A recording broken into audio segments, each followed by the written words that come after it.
السلام علیکم، جمعہ مبارک۔ اللہ تعالیٰ جو ہے وہ ہر گناہ کو معاف کر سکتا ہے، لیکن شرک کو کبھی معاف نہیں کرتا ہے۔ اللہ تعالیٰ کو یہ بات بالکل نہیں پسند کہ اس کے ساتھ کسی اور کو، اس کے ساتھ جو محبت ہے اس میں کسی اور کو شریک ٹھہرایا جائے۔ اسی سے متعلق ایک واقعہ آپ سے شیئر کرتی ہوں کہ حضور صلی اللہ علیہ وآلہ وسلم نے صحابہ کی محفل میں ایک دفعہ بتایا کہ ایک شخص جو ہے ایک مکھی کی وجہ سے جہنم میں چلا گیا، اور ایک شخص جو ہے اسی مکھی کی وجہ سے جنت میں چلا گیا۔ صحابہ اکرام رضی اللہ تعالیٰ انہوں نے پوچھا کہ یہ کیا واقعہ ہے حضور صلی اللہ علیہ وسلم؟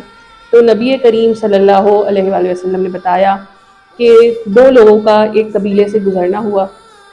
وہاں کے قبیلے والوں کا رواج تھا، ان کا ایک بت تھا کہ اس بت کو چڑھاوا چڑھائے بغیر وہاں سے کوئی نہیں گزرتا تھا۔ انہوں نے ان دونوں کو کہا کہ آپ کو اس بت پہ کوئی نہ کوئی چڑھاوا ضرور چڑھانا ہے۔ اس شخص نے کہا کہ میرے پاس تو اب فی الحال کوئی چیز نہیں ہے۔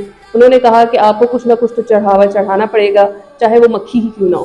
تو چنانچہ اس شخص نے ایک مکھی کا چڑھاوا اس بت کو چڑھایا اور وہ قبیلے کے اندر چلا گیا۔